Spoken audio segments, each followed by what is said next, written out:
Hello, everyone. My name is Bryson Montleone. I am currently a board member of ISTAT and chair of the ISTAT Sustainability Committee.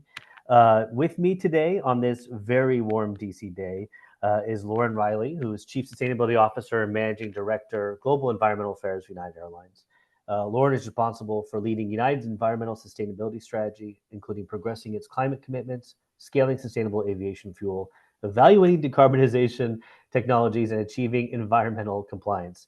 That's a lot, but it's so. Lauren, thank you, Lauren. I also want to say what has been vital as a part of our kind of sustainability program. She was part of the committee with us, helped with the Sustainability Symposium, spoke with us last year in Paris. So it's great. It's great to have you here on this hot summer's day. But I think before we kind of end the summer programming for our online offerings, Lauren, thank you for joining. It's good to see you again.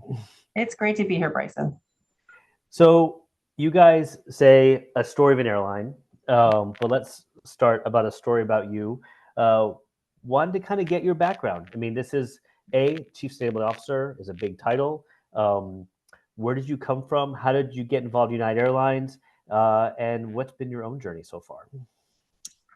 Well, it's been an interesting one, and when I get the question around how can I have your job or how can I get involved in corporate sustainability, the great answer is that there's not a single path to get there. This is really one of those careers and focus areas that's a multifunctional nexus. And what's really interesting in particular for this audience is that the nexus is starting to overlap these days with the finance community in a capacity that it never has before. I grew up in consulting. I did a lot of energy efficiency, conservation, how do utilities and manufacturers of sort of cleaner electric product meet the consumer need, and what's the role of government. And so I learned early in my career sort of that public-private partnership and the ability to work together to drive markets. But what I did see is that the way that the business community was talking to the NGO community and then the government as well, they were trying to say the same things, but the languages were not the same. So I spent some time in business school, did some heavy industry consulting with Hitachi, which is a multinational Japanese firm.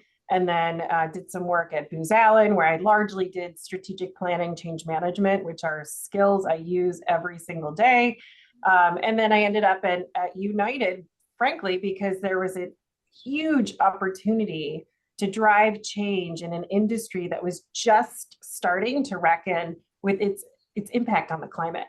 And I've been at United for 5 years. I do manage our environmental compliance responsibilities. So that's a lot around permitting, air quality, water quality, remediation, and those types. And those are very, very important because they give us the right to move beyond and suggest a different way of flying without the emissions associated with that. And so I also work on our NetZero transition plan as well as our ESG portfolio. All of those things are coming together where, of course, we have our friends at, in legal at the table, we have our friends in communication at the table, but we have our friends in finance. And whether it's from the leasing capacity, from the venture investing capacity, from, traditional FP&A, and of course, accounting with all the dialogue going on these days with ESG, all of it is coming together. And it's really becoming a dialogue about what does the future look like? How do you prepare today for a future in which carbon is recognized and somehow is priced? What that looks like, I don't quite know yet, but it will be. And then how do we have a strategic advantage in this future environment by creating our expectation and our solution set today? And that's really what United's been trying to lead on. We're a hard to abate industry. This is a tough one. I will say aviation, it's 3% of global greenhouse gas emissions right now.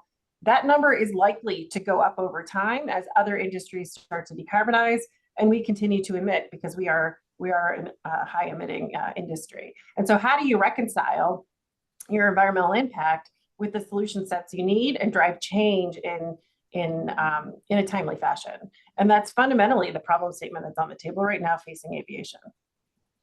Well, now that you've answered all my questions, I think we can take questions. No,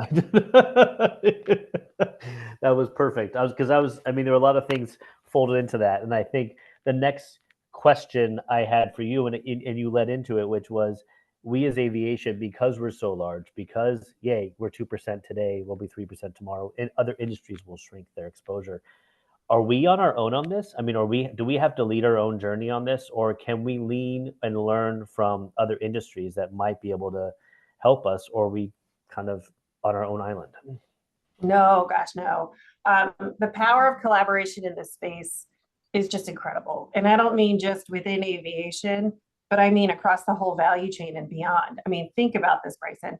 For United, for aviation, for any operator, whether it's commercial or general business, to actually fly an aircraft, we need our suppliers, we need our fuel producers, we need the OEMs to continue to innovate, we need our customers that are willing to or demand a different way of flying. We need governments to step in and introduce policies that actually initiate change in the market. And we're seeing that in the EU with Refuel EU, which is taking much more of a mandate compliance approach. We're seeing that here in the United States with the IRA, among other legislation that's really incentivizing a sort of a heavy focus on some of these solutions around sustainable aviation fuels that we've never seen before. I mean, I recall before the IRA here in the US, we had just stood up the United Airlines venture capacity, which is looks at a whole host of solution sets for aviation in United, but we had a hard time sourcing. So what's the emerging technology? What's sort of the next generation of sustainable aviation fuels coming online? And then the IRA was introduced, and suddenly there was a whole host of innovation that has come to market. And it's been extraordinary. And it's really exciting, actually. If we can continue this momentum, but then drive to scale, we will be successful in the end. But we're going to require everyone working together worldwide across all sort of stakeholder groups to enable this transition. And not to mention, for us to have the sustainable aviation fuels that we need at the capacity we need, we're relying on the rest of the clean energy transition to take place, because for SAF to be produced, we need abundant clean power everywhere. We need it to be cost effective. We need green hydrogen everywhere. We need it to be cost effective. We need electrolyzers and all of these enabling technologies everywhere, and we need it to be cost effective. And all of those industries are starting to transition now, and eventually will help benefit sustainable aviation fuel production and make it a lot more cost effective. You are a perfect primer for what we have to talk about for the next couple minutes, which is so okay. So taking two steps back or to the side, let's take everything you said. Let's take that into the position of Chief Sustainability Officer, which is a rather new position. I would say if we looked 5 years ago, CSO probably didn't exist in most boardrooms, probably wasn't part of the C-suite. So that position alone, kind of given your portfolio, and then take that and also say, well, how you must daily get bombarded with constant changing regulations, global, in policies. I mean, even kind of, I look at my own personal selfish, like there's only so much information I can withhold, but you're responsible for a whole airline in a global marketplace. So first, the position, and then B, how do you kind of stay accurately focused on the things that matter given the largesse of the issue? Well, chief sustainability officers are a fairly recent phenomena in sort of corporate boardrooms. I think it's amazing, actually. I often, when I go to the boardroom and I talk about United's portfolio and I talk about our progress, but then more importantly, what do we need to build for the future?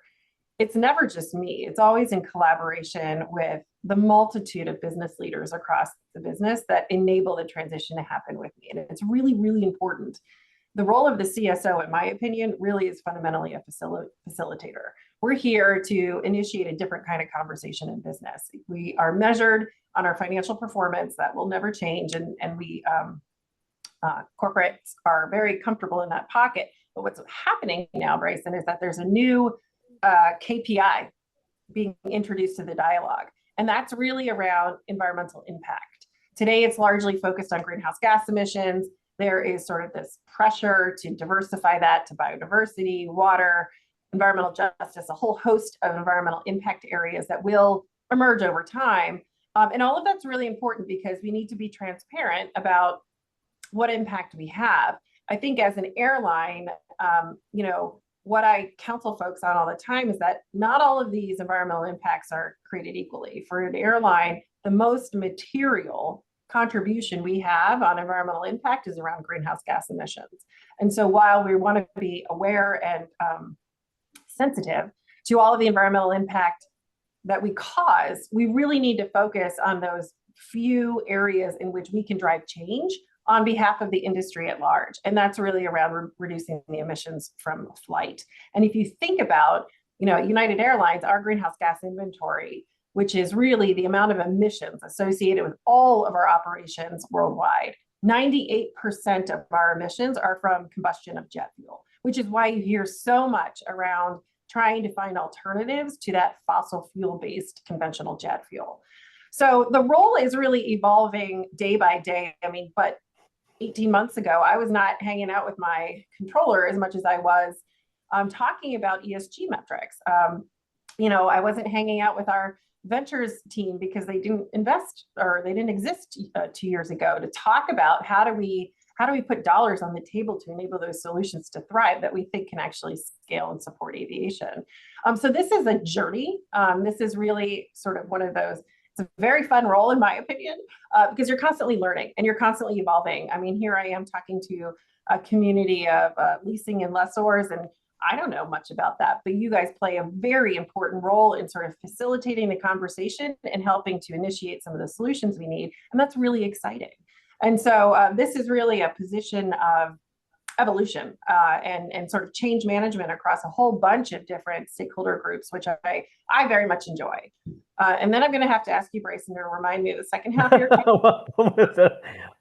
So yes, fantastic answer. I think it is a pathway for other CSOs because it is such a large position and it is such a new position. I think you are the evolution of where this will be.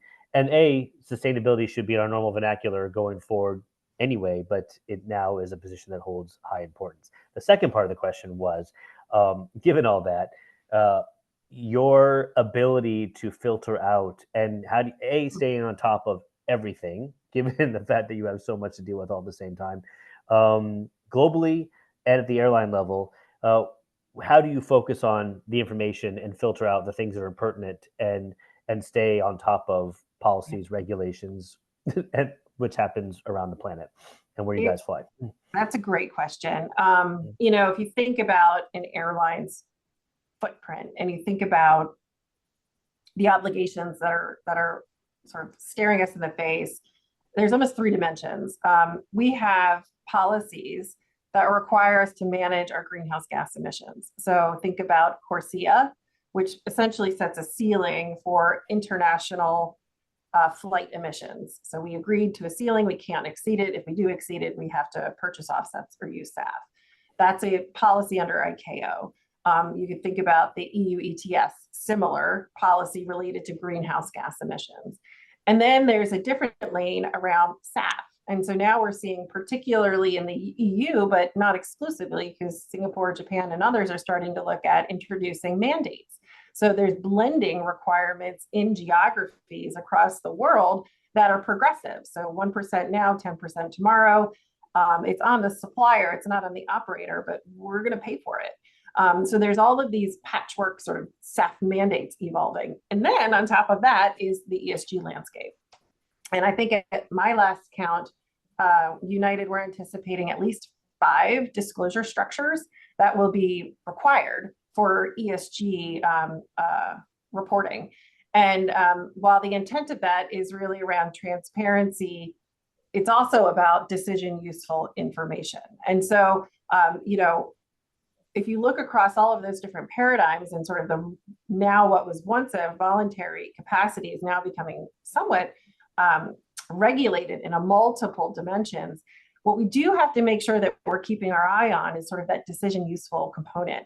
What is material to your industry? Where is there white space for you to help not just be present, but actually lead the industry in a way that shifts expectations and builds it right? One of the challenges for aviation is that our emissions are going to go up before they go down. They just will. We don't have a marketplace for sustainable aviation fuels that we need, and that's a reality. But If you ask me to divert resources and funding from SAF so that I could show you progress next year, which I get that question all the time, why can't I see year over year progress? And the answer is I can give that to you. If you want me to take all my dollars and purchase carbon offsets, which United doesn't do, but I'll show you progress in my greenhouse gas inventory. What's in the best interest of the planet, what's in the best interest of aviation is actually taking those dollars and investing in a market for sustainable aviation fuels. It's going to kickstart in a couple of years, so it's not tomorrow, but that patience will be rewarded, and it's the absolute right thing to do for aviation because it pulls the emissions out and we don't have them anymore. Whereas carbon offsets, you still have the emissions and nothing's changed. And so there's no line of sight to sort of modifying those behaviors. So I spend a lot of time sort of managing that narrative because if we don't manage it ourselves, somebody will do it for us. And it's really important to be real clear on what is your decarbonization strategy and how do you stay laser focused. We'll report and meet all the mandates and the regulated reporting requirements, but that should not deviate anyone and will not deviate United from staying focused on those material spaces where we can actually drive change. And so that's sort of like, yes, there's a lot of noise out there and all of that's important, but we still need to stay true to our core strategy and execute on that. Do you think, and I'll put on my PwC hat for a second because we spend a lot of time with our clients on CSRD, the European paradigm for reporting. I mean, do you think when those numbers come out next year and you look at airlines now that have to start to kind of come, will the pressure be on? I mean, do you think that that pressure will just be compounded across the industry to really start to pay attention to this? For some airlines, they're like, we don't care. For others, it is front and center, and it depends on where you go. Well, I don't, it remains to be seen. It's kind of an interesting time. I'll tell you, United has published its scope 1, 2, and 3 emissions in our 10K now, I think for 2 years, if not 3. So we've been transparent from the beginning. These are our numbers. We've changed our methodology to make sure that it's the full scope. We understand our impact, we own it, and we're going to make change happen. I don't have a concern with greater transparency. However, I do think it'll be really interesting to watch over the next, really, let's call it 2 to 3 years. Do investors respond? Is this that decision useful data set that affects decisions for them? I was just last week at the NetZero Banking Alliance, which is, I don't know, 40% of banking assets worldwide or something like that. And they've all committed to the Paris Accord. So aligning their investments to sort of the 1.5 degree limit, emissions to the 1.5 degree limit. And I don't know that the incentives that sort of inform behavior on a quarterly basis have yet adopted this new KPI set around ESG. And it'll be interesting. I mean, I'll tell you, that's what I'm watching for in the next 2 to 3 years. Are investors responding? Is this actually informing decisions? Are they taking their portfolios elsewhere? I think there's great intent around sort of absorbing that new information. I don't know how much it's going to balance or even contribute to sort of investment decisions. And I think that's where the rubber will meet the road, frankly. And it'll be fascinating to watch that. I do hope there's some influence. I do hope that it is meaningful insight around how an industry, how a business is impacting the environment. And then the converse is how the environment impacting that business. That should be relevant, but we have yet to see if it's actually going to change behaviors within the investor community. And that's what I'm watching for. Well, and I think to that point, you're absolutely right. It's either going to be a carrot or a stick, right? So it's kind of like how we in the US have said, hey, here's the carrot, go produce SAF, let's get this online.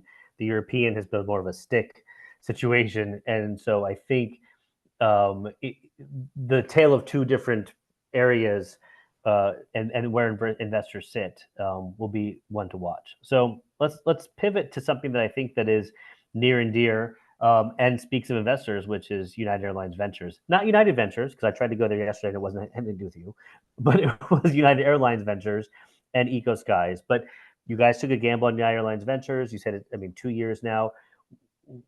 where does that factor in? And is this, kind of what's the ultimate end game?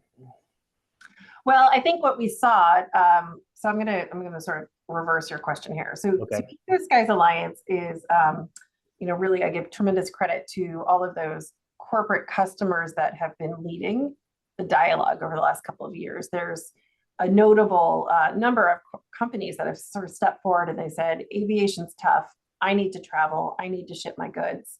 How do I do this responsibly? And they, put their hands up and said, let's collaborate and figure out how we work together to enable the right solutions to come to market, which is sustainable aviation fuels. And so over the last couple of years through our Eco Skies Alliance program, we have been partnering with, a whole host of different corporate customers across a multitude of sectors, small and huge, deep pockets and not, to really help enable them to help us purchase sustainable aviation fuels, fund some of that green premium, and then they get to reduce their Scope 3 emissions. So it's a win across the board because the demand signal, this is 4 years ago, wasn't there. So when we created Eco Skies Alliance, it was all about signaling it's time to invest in the solutions we'll need. But the challenge we saw, Bryson, was that we were taking dollars, putting them on the table and responding to a market that was scarce. Two commercial level SAF producers. Today, maybe there's 3, maybe a little bit more. We're sort of watching as the knobs get turned on. But we're a far cry from anywhere near the production we need. So really that Eco Skies program, and I know there's some folks within the ISTAT community that have been involved in that, really helped almost put a pin in sort of the sustainable aviation fuel dialogue, which has been remarkable, and I'm so deeply appreciative. But when you're responding to a scarce market, you're paying a premium, and you're essentially competing for the same pool of solutions, the same pool of SAF, which is sort of the genesis of the United Airlines Ventures capacity. We realized that if we're really actually going to address the supply constraint, if we're actually going to help move to commercialization at the scale that we need to actually move upstream. And so the ventures team, which is really a group of sort of, wild scientists, meet the finance community, meet some environmental folks, coming together to figure out across a couple of different pillars, where do we invest, what solutions and what companies do we believe can actually scale to help aviation. We have one group that is focused specifically on sustainable aviation fuels. We have another group that's focused on electric and hydrogen. And then we have, digital and customer engagement, and a couple of other lanes. But within the sustainable aviation fuel, what's different about that focus area is that we launched what's called the Sustainable Flight Fund. And this is our first and only so far investment capacity that's opened up to other investors. So today we have 22 limited partners in the fund. Some of the ISTAT community members are. Some lessors are well represented in there. Yep. So exciting.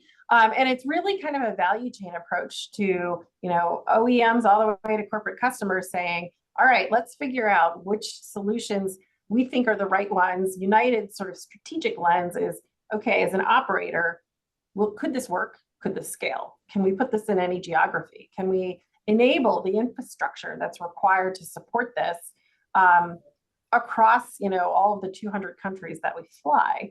And so coaching and advising and helping sort of bring and connect different sort of like-minded groups that complement each other is really where United leans in. And so it's a $220 million fund today.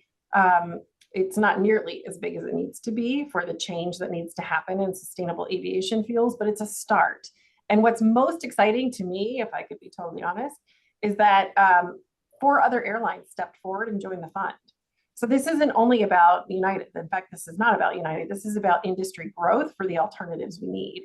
And these other airlines that are all over the world stepped forward and said, let's partner because together we can go further and we want to be supportive of the solutions that we think are actually going to make a difference. And so that's really where the fund is, that's focused on sustainable aviation fuels. And I'm incredibly proud of the United vision around that. And now we just need to execute. Well, and I guess that's, I mean, that would be, I was going to say, what's the measurement of success, right? In 3 years' time, where do you want this to be? Or Well, in 3 or years 10 years' time for that matter. Yeah. no, in 3 years time, some of these companies are going to fail because that's what happens in early stage startups. But what I'd Yeah. love to see is shovels in the ground for commercial scale production. If I was to kind of characterize the challenge on the table right now that's facing aviation and our path to net zero, it's what's referred to. I'm going to steal this from somebody last week at the Net Zero Banking Alliance, is that missing middle. So we have a Mhm. tremendous amount of innovation on one side with these startups that are brilliant and they're thoughtful and they have these great solutions. And so the toolkit is full. Like, we have great solutions. On the other end is sort of the demand signals and the purchase and procurement of SAF. All of that's happening and there's not enough SAF to purchase. The challenge is in the middle. And so how do you go from lab scale R&D almost to the 10 million gallon demonstration to the 150 million gallon production? And I'll just kind of give you an order of magnitude, Bryson. Like, last year, worldwide, there was about 150 million gallons of SAF produced worldwide. United alone, as a one airline, uses 4.25 billion gallons with a B. So that's one airline. So we have some serious economies of scale to really accomplish here. And so it's that middle part around moving to demonstration to commercialization. That's the challenge we need to solve. Yeah, no, and I think that that goes, from SAF, it goes to technologies. I mean, I think we've witnessed this, and I know you guys. That's part of the portfolio, is looking at some of these technologies that are on the operational side, right? And it's tough to see these great things on paper and then say, okay, where's this going? Can this be real? And then also think about, from a perspective of, well, are you filling a market need, or are you creating a market to fill, right? And so there's a little bit of, listen, we need that. We need that exuberance. We need that mindset. It's definitely bigger than my mindset. I could not even think about this stuff if I tried, as far as kind of that that engineering and that ingenuity. But you need that to get people excited to say there's something real here. And there's even one of the airplane makers in Manassas, right in our backyard, that I still want to go see and be like, you guys are right here. Let's talk about what you're doing, and you're right here as a local home team player. Let's have that conversation just to understand where you are, and then as we kind of said in the beginning, like, we can't just lean on ourselves. There's a web of support that we need to look at. So no, I think it's great. And then, SAF is a big part of it. Why don't we share the slide that you shared with me as far as kind of the roadmap, and talk a little bit quickly about that. If I understand, let's see if I got this correct. All right.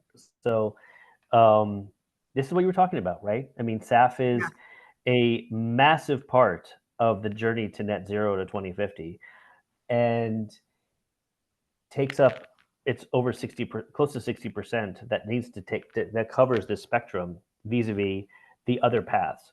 So what is an airline like United? Okay, so here's an example. Iceland Air says they just reduced their GHG by 24% because of a new fleet. Iceland Air has a very small fleet compared to United. What is that? In order for United to get 24%, and you don't have to know the exact answer, but I'm just trying to put this perspective for the audience. Like, for United to pivot to save 24% on operational GHG alone would require a refleeting of the entire fleet. And how many aircraft do you have right now? Yeah, no, I totally appreciate that. And I say all the time that fleet modernization is a climate solution. It is absolutely a climate solution. So let me deconstruct this for a minute. And anyone who's watching and listening today, I encourage you to go out and look at every airline's path to decarbonization, their net zero roadmap. This is going to be required per future ESG regulations, but this is really sort of the crystal ball and the anticipated solution set to enable the transition in net zero. So there's a lot of science behind this. It is refreshed on an annual basis. It drives a lot of our decision making internally. And it's a really, really important tool to communicate what needs to happen to enable progress in aviation. So what you see here is that in 2019, which is pre-COVID, and then actually in 2023, United emitted 51 million metric tons of carbon. So we're back to pre-COVID emissions levels fully. And if we do nothing, if we don't change the way we fly and start tackling the emissions associated with our aircraft and our flights, we will more than double those emissions into the atmosphere by 2050. And this is based on today's knowledge. So this is a moment in time, but it's really important to recognize that we've committed, the whole industry has committed to net zero, and we can't afford to sit idle. And so the way that I like to think of the decarbonization roadmap is really in two broad categories. One is, do we need to consume as much fuel? And the answer to that is we do not, which is really exciting because that really is sort of the solution set that's going to enable progress mostly in this decade. The dark blue band, the 13.3%, that really recognizes the statements made by the OEMs around next generation technologies. So think open engine design, think blended wing aircraft, think some of these ambitions that some of the governments have stood up to sort of design future aircraft in a way that can achieve more than a 10% emissions reduction. That's really based on some of the research that's being shared publicly by many of the different component and airframe OEMs. So there's a huge emphasis in our roadmap that they actually deliver and they execute and they continue to innovate. I cannot emphasize that enough. The royal blue, the 20.8%, is really around fleet modernization. So this is where you're questioning, Bryson. Today we've got about 1,000 aircraft, just shy of that. We also have an order for 800 more in this decade. And what's interesting about that is, every 3 days we're scheduled, I will emphasize scheduled, to take one new airplane. Those airplanes are going to allow us to achieve a 20% reduction by 2050, but more importantly, they're going to support reduction within this decade. And so every new aircraft you introduce, and wide body and narrow body are slightly different, but generally speaking, it's a 20% reduction in emissions because they're more fuel efficient. And that kind of goes back to that 13.3% where we need to continue to innovate because as we introduce new aircraft to market, we need to make sure that we're reducing the amount of fuel required, which then subsequently reduces the amount of emissions. Because we have such a bold fleet renewal strategy at United, we do see that playing a significant part of our immediate and near-term reduction solutions, and in particular on a carbon intensity basis. Operational efficiency here is just over 5%, but this is a really meaningful 5%, and it's actually has the potential to go a lot higher. And what's in here is the stuff you expect, single engine taxiing and APU versus GPU use. But things like air traffic control, open skies, some of those really system solutions, those are going to be increasingly important over time. I believe they're starting to be referenced just recently in the context of climate impact. And it's true. We should be thinking about it in that capacity because if here in the US, if we modernize the air traffic control system, we have a line of sight to reducing emissions, 15% or so. Like that is material to all operators' emissions. And then alternate propulsion is electric and hydrogen. This is pretty modest in our roadmap simply because we're waiting for signals, largely here in the US, that there's willingness by airports, by government, to invest in the infrastructure to enable that. We have a bunch of investments in electric. I think that's actually going to be quite relevant for regional flight, but you still need the infrastructure, you need the charging capacity, you need the substations, and that's not even just to mention hydrogen. But then that does get you to SAF. Yeah. And SAF is that 65% of our decarbonization roadmap, and not every SAF is created equally, and that's super confusing. And that's probably why we're not seeing the financing come to market that we are hoping to see. Yeah, here you go. This is a very fun slide that sort of keeps you up at night, right? Yeah, it's Yes. complicated. It's kind of a mess. So I get it where, from an investment point of view, you kind of scratch your head saying, I don't want to learn all this. And by the way, it's all regional. And by the way, can I have guarantees that it's going to operate for 20 years? And who's going to pay for this? And so those are really the questions that are going on right now. And so we really need to find a way to simplify, share risks, and figure out how we can finance that missing middle that I spoke about earlier. Yeah, and the thing is, it's almost what I find, even for my own feeble mind sometimes, is just trying to keep it simple, right? A, there's a story to be told, and B, we have to tell our own story. And you mentioned that, and I think we discussed this just kind of as we're going through this conversation, which is we as aviation need to make sure we get the narrative out there of how far we've come already, and how we can drive the narrative and the context going forward, and that we can't lose sight of that, because otherwise, we can be very beholden to political wills globally, by people who don't fly, or rather who ride a bike every day. And I'm not diminishing that, but there is a point where aviation supports commerce, supports the globe, and we're not going anywhere. Correct.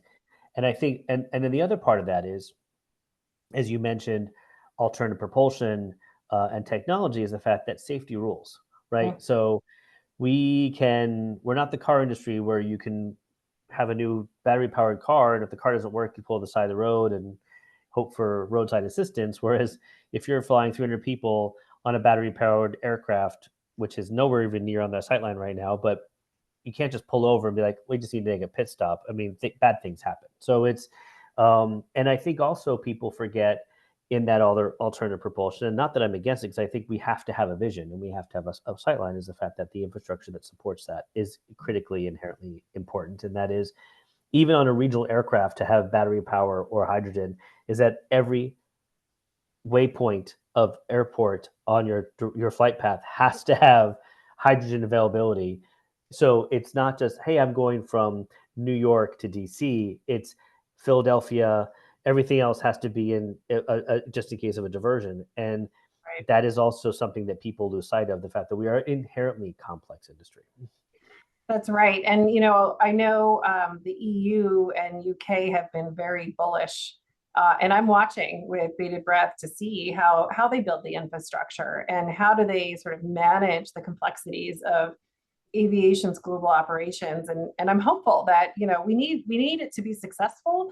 I just haven't seen the signals yet in the US market to indicate that this is going to be a robust proportion of the solutions that we're going to have here. That may change over time, and I hope there's some great learnings from other regions that are leading into it.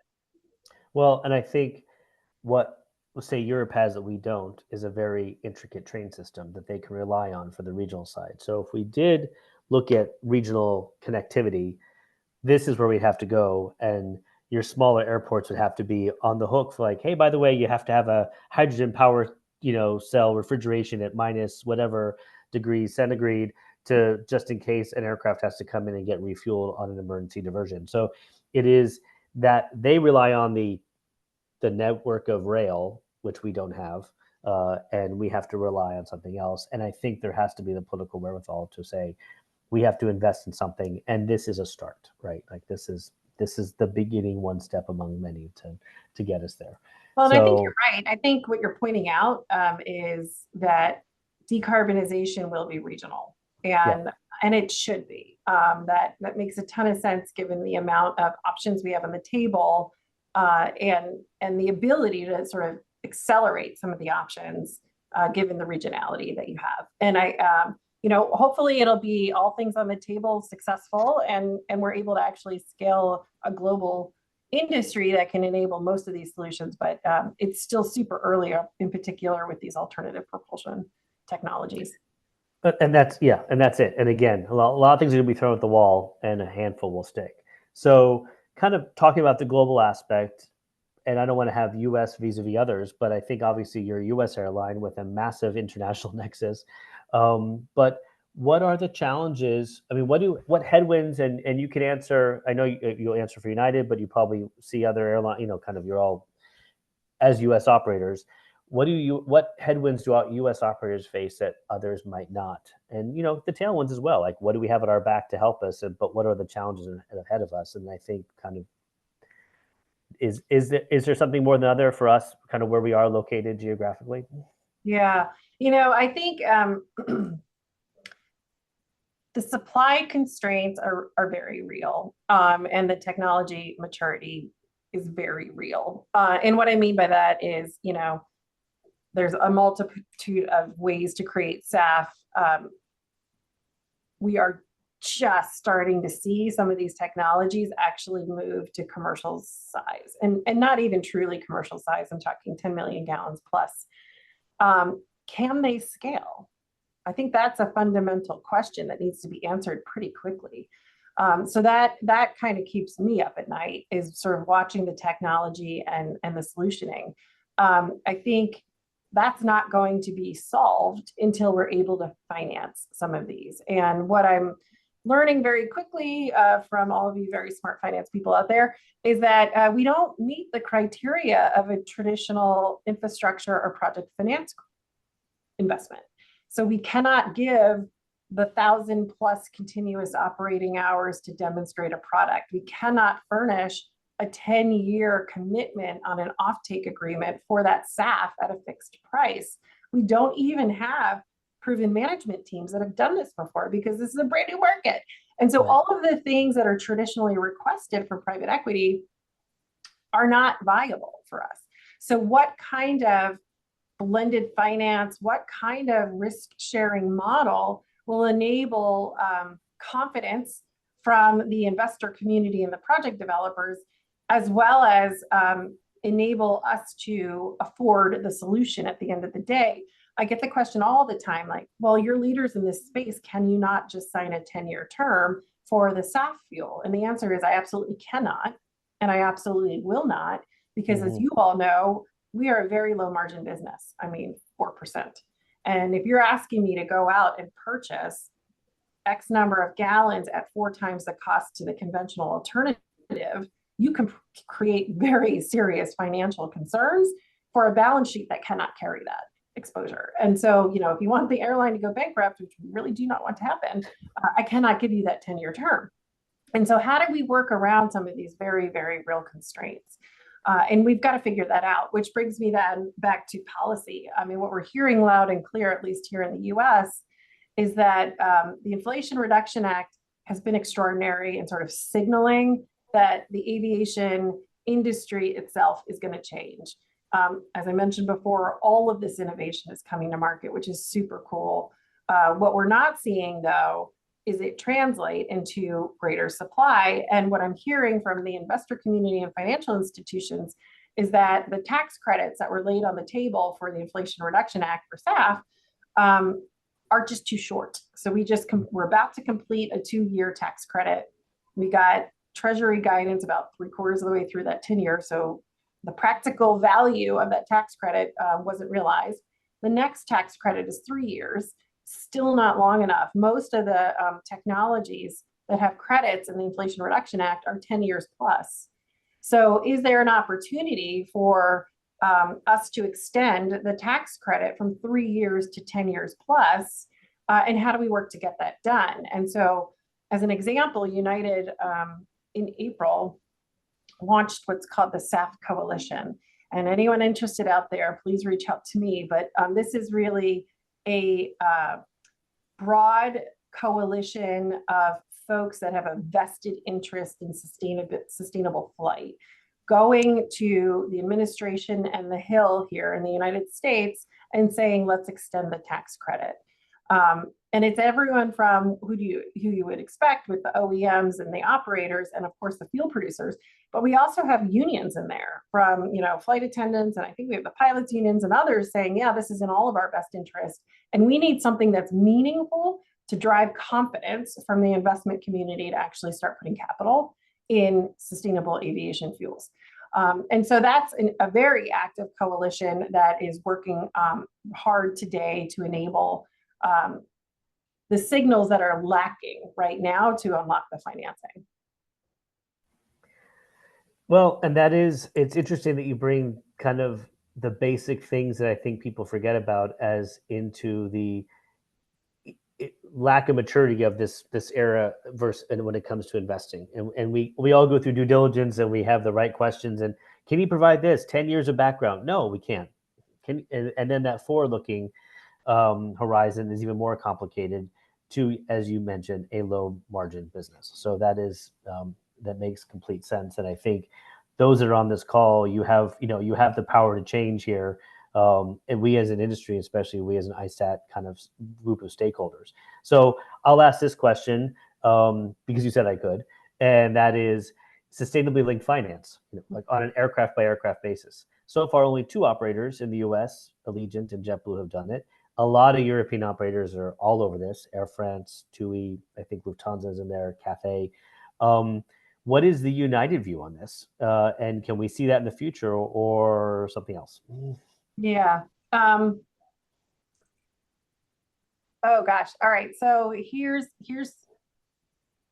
the view from my seat. As a hard to abate industry, and one that is really focused on where there is material impact, flexible financing is crucial. We need to be able to have our strategy that will enable our path to success and have the financing that we can deploy in a manner we deem appropriate to enable success of that strategy. Sustainable linked financing often comes with a multitude of KPIs or measures that indicate that it's sustainable. And I don't know, I have not looked at any of these, but I venture to guess that many of them are almost dilutive to where we need to focus. We don't need to hit every measure. We need to hit the ones that are meaningful to aviation. And making sure that we have the capacity to execute in a way that's in our very best interest to realize the climate commitments we have made is what's driving United. And so I won't speak on behalf of our very wise and smart treasurer, but flexibility is everything these days. And you don't need to be sort of prescriptive in saying that I'm driving forward an agenda that's sustainable because I sort of hit these predetermined metrics that are dictated through a sustainable linked finance package. I would rather have my finance group go out and find the best financing options for United so that we can go out and execute against our goals in the best way possible. I mean, over time, if those sustainable linked finance products become a little bit more defined or bespoke to an industry, maybe that could make sense. But today, we're not there. These are brand new. And so for us as a sort of nascent market, still trying to figure out what's that right formula to unlock capital, the last thing we need is constraints. And so, and that's sort of philosophically where we are. Yeah, no, I mean, it's interesting. I think we wear many hats in this industry, right? So we want to be sustainable. We want to create our narrative. I think, and on the policy and kind of the issues, the regulatory issues, we are, even what you mentioned right now, just a couple seconds ago, is here's a coalition of people and entities that need to come together and say, this is driving this path. Sustainability linked finance, I think is the takeaway is it's more complicated than we think it is. It has great optics, right? Mm-hmm. And we want to be seen as sustainably linked, and we want to be, but the flexibility of an airline, ultimately, kind of the safety of operational and technology, the flexibility must be inherent. And I think there are ways to look at this as far as intensity, kind of carbon intensity, or just decoupling emissions from growth of a fleet and saying, hey, things are going the right path. Let's look at this. It's simple. It's an easy concept. So no, it's had to be asked given our our membership and what we do. Any questions I'm missing that I think we've covered so much, and it's been a very easy conversation. I really appreciate that because this is a very complicated topic. Anything else I should be asking you, given are there big things here that I'm missing that maybe that are really top of mind that kind of keep you up at night? Well, I think it is worth a mention to acknowledge that a lot of the demand for change, maybe I'll characterize as pride in sort of the opportunity to lead, is coming from employee bases. And we are big companies, and we have a whole host of career options at these as an airline, and it's just been overwhelmingly amazing to see the next generation come in and expect that there's a commitment to doing the right thing, to leading with integrity, to putting climate core to the agenda and the strategy of a company, and how that is really affecting recruitment and retention and engagement of truly the next generation. And then we also need to keep in mind our travelers. I've been kind of skeptical, like, do they really care? Is this really going to influence their decision to travel? I don't know the answer to that second question, but what I will say is, last year, United was the first airline to publish emissions on a per flight basis. I was going to say that. I'm so proud that we did this, because again, it's about transparency and owning the impact of the choices we make and the flights that we offer. But in addition to that, as you go through the booking path at united.com or on our app, you have the ability to contribute anywhere from $1 to $7 to United SAF initiatives. And I was super dubious. I was like, no one's going to do this. We don't offer offsets because we don't think it's the right solution. To ask customers to learn about SAF, they're not going to want to do it. And we have now had this operational for just shy of a year and a half.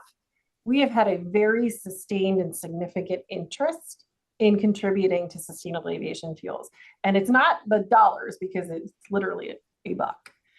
It's not about driving funds. It's actually about engagement and asking folks to take a minute to understand what is a greenhouse gas emission, and how do I engage to enable change so that I can fly responsibly. And the way that folks really got involved in sort of what are these emissions and clicking through on, I don't understand, what does this mean? In 1 week alone, we had 100,000 customers click through to say, what is this? And then engage in a sustained capacity to say sustainable flight is the future that I support, is so crucial. And so the customers are starting to understand what it means to have an impact on climate when they travel in a way that they never have before. Now, will that affect how what trips they choose to make? I don't know.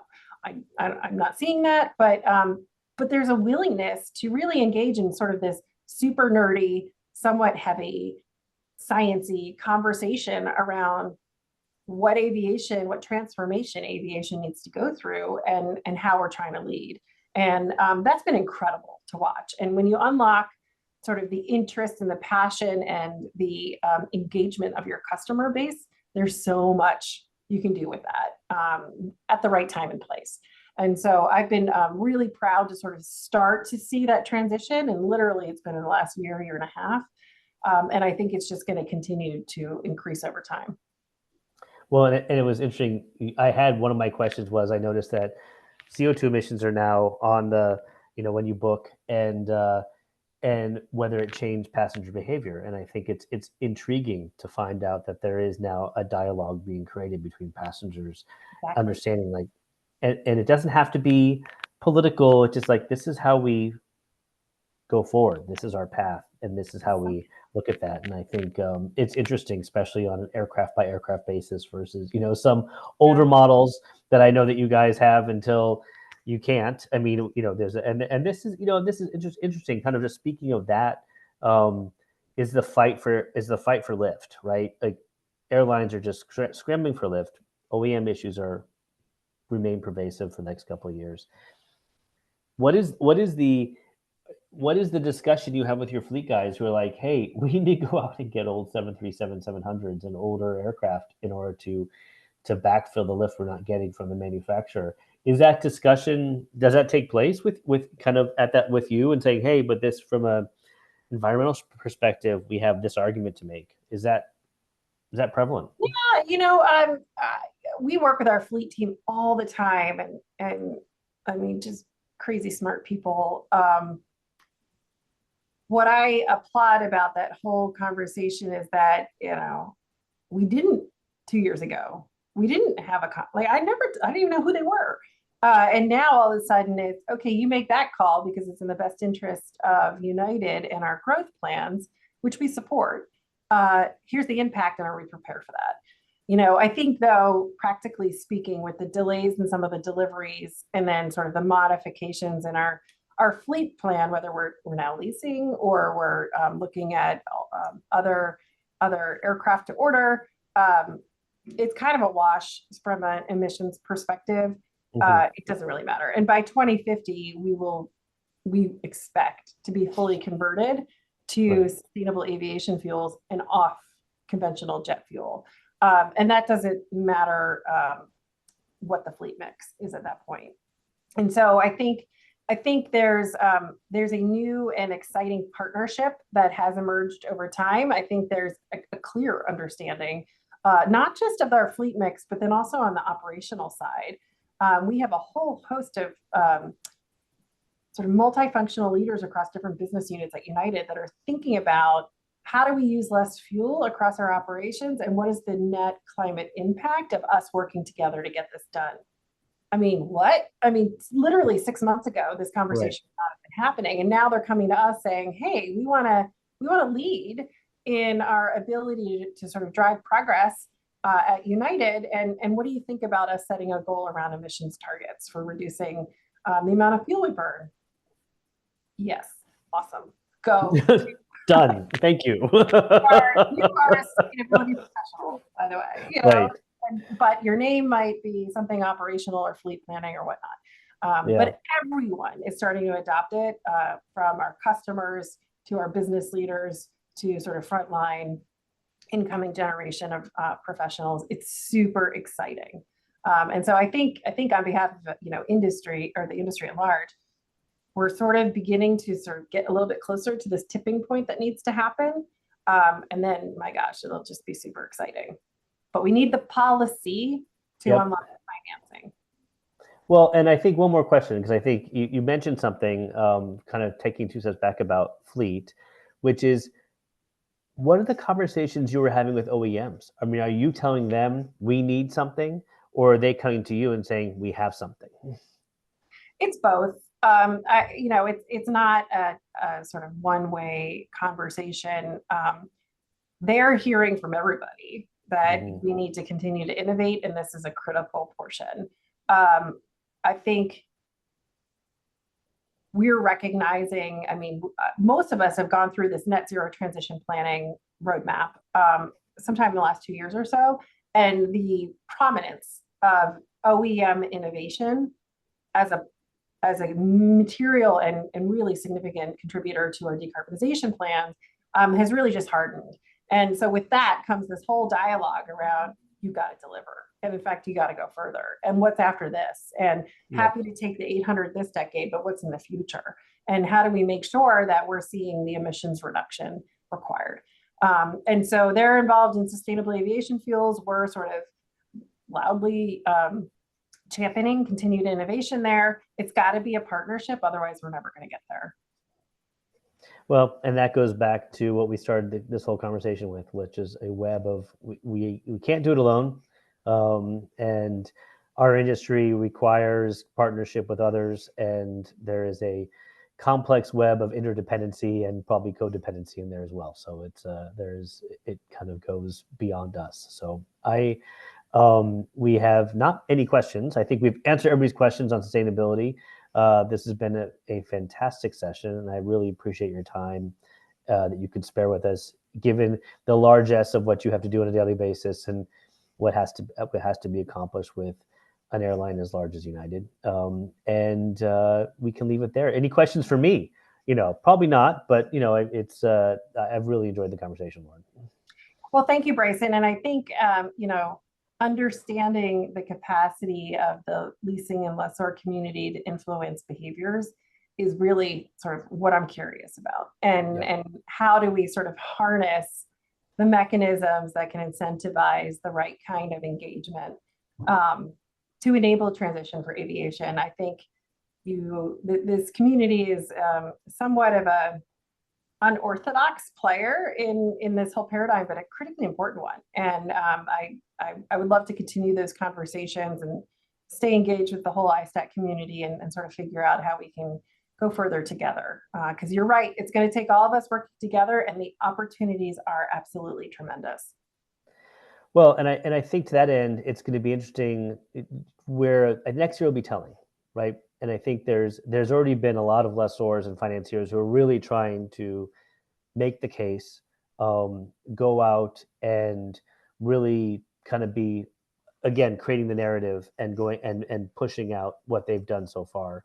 The real rubber will hit the road next year when the transparency comes out, Mhm. and as far as really coming across and saying, oh wait, we're not as advanced, or we're doing well, or we're not doing well versus our peers. And it's going to be interesting to see that. And I think there also has to be a line in the sand as far as um, dealing with the issues you mentioned on sustainable finance. Mhm. There's a desire, but I think the flexibility has to be inherent to allow an airline to operate as well, and how we measure that success, and that will be a line in the sand as well. So yeah, watch this space, and I think we need to learn from you and have that conversation with you as much as you do with us, because it is you're part of the ecosystem, and it's inherent that we don't just kind of live in an echo chamber, and say, well, this is the right way, this is the right path forward, which there is a risk. There's always a risk of somebody sitting someplace else and kind of from on high pushing out regulations that are not based in reality, Mhm. and kind of taking it a little bit too far to the point where decisions are not made based on the data, and the data is going to be coming, volumes of data will be coming out very soon. So I think let's watch this space, that discussion. Welcome discussion always. You'll be in Farnborough next month Mhm. uh, at the Sustainability Forum. Looking forward to seeing you there as always. And thank you again for your time. So this has been much appreciated. And for anybody else, this will be available on ISTAT website, and of course later viewing of recordings going forward, and then keep an eye on for future learning labs for the rest of the summer as well. And wish you all a fantastic day. And thank you again, Lauren. Thank you.